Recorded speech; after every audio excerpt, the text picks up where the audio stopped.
So let me say, my heart is full today. My heart is full today, full of gratitude for the trust you have placed in me, full of love for our country, and full of resolve. The outcome of this election is not what we wanted, not what we fought for, not what we voted for, but hear me when I say, the light of America's promise will always burn bright. As long as we never give up, and as long as we keep fighting.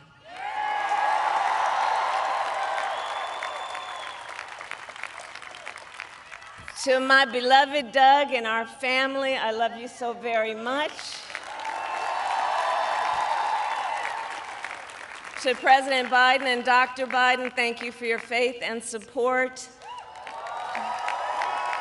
To Governor Walz and the Walz family, I know your service to our nation will continue. And to my extraordinary team, to the volunteers who gave so much of themselves, to the poll workers and the local election officials, I thank you all. Look, I am so proud of the race we ran and the way we ran it. Over the 107 days of this campaign, we have been intentional about building community and building coalitions, bringing people together from every walk of life and background, united by love of country with enthusiasm and joy in our fight for America's future. And we did it with the knowledge that we all have so much more in common than what separates us. Now, I know folks are feeling and experiencing a range of emotions right now. I get it. But we must accept the results of this election. Earlier today, I spoke with President-elect Trump and congratulated him on his victory. I also told him that we will help him and his team with their transition, and that we will engage in a peaceful transfer of power.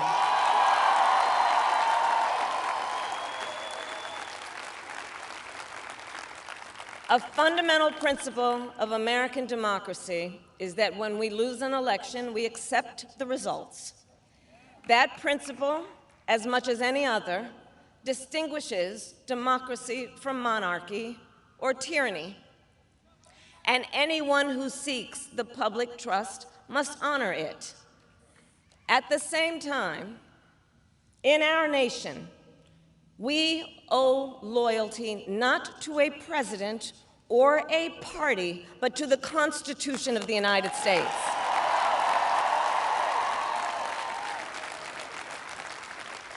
And loyalty to our conscience and to our God. My allegiance to all three is why I am here to say, while I concede this election, I do not concede the fight that fueled this campaign.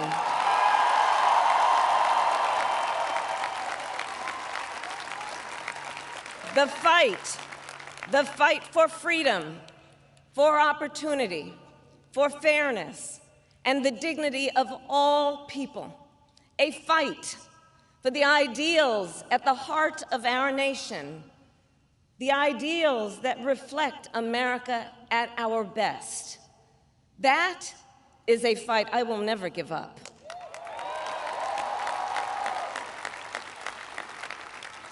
I will never give up the fight for a future where Americans can pursue their dreams, ambitions, and aspirations, where the women of America have the freedom to make decisions about their own body and not have their government telling them what to do. We will never give up the fight to protect our schools and our streets from gun violence.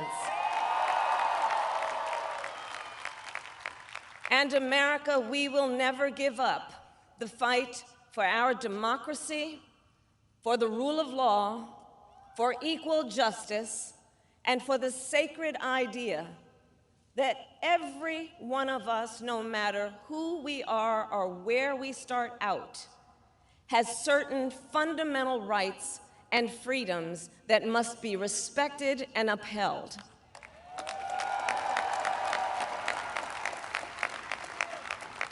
And we will continue to wage this fight in the voting booth, in the courts, and in the public square. And we will also wage it in quieter ways, in how we live our lives, by treating one another with kindness and respect, by looking in the face of a stranger and seeing a neighbor, by always using our strength to lift people up, to fight for the dignity that all people deserve.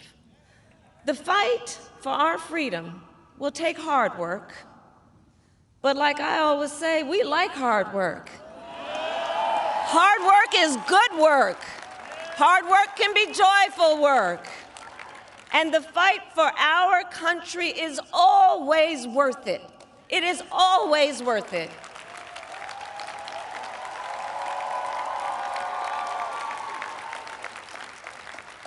To the young people who are watching, it is, I love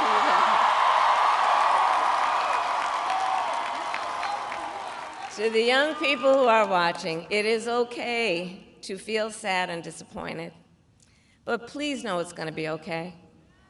On the campaign, I would often say, when we fight, we win. But here's the thing. Sometimes the fight takes a while.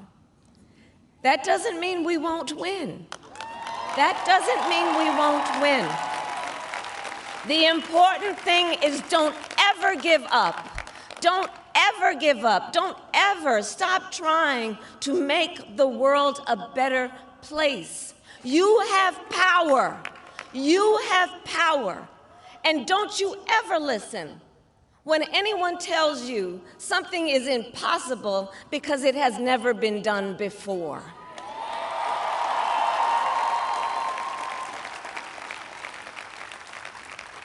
You have the capacity to do extraordinary good in the world. And so to everyone who is watching, do not despair. This is not a time to throw up our hands. This is a time to roll up our sleeves.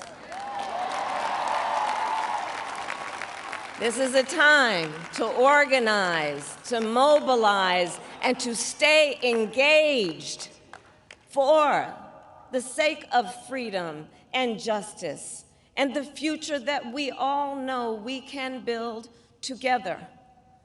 Look, many of you know I started out as a prosecutor, and throughout my career, I saw people at some of the worst times in their lives.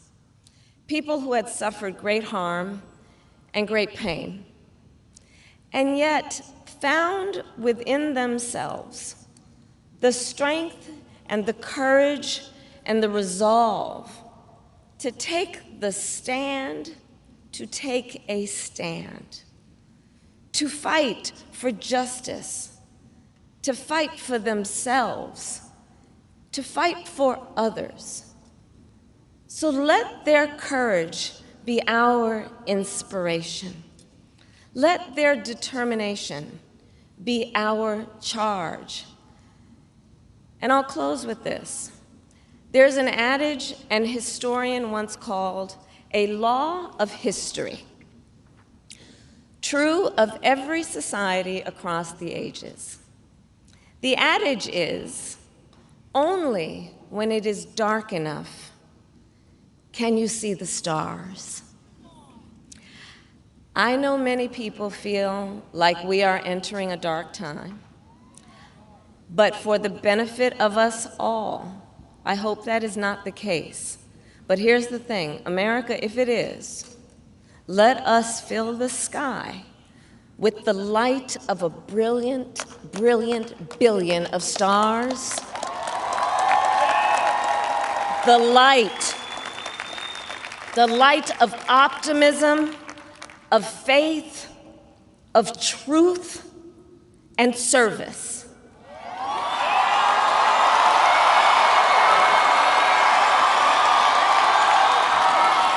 HU.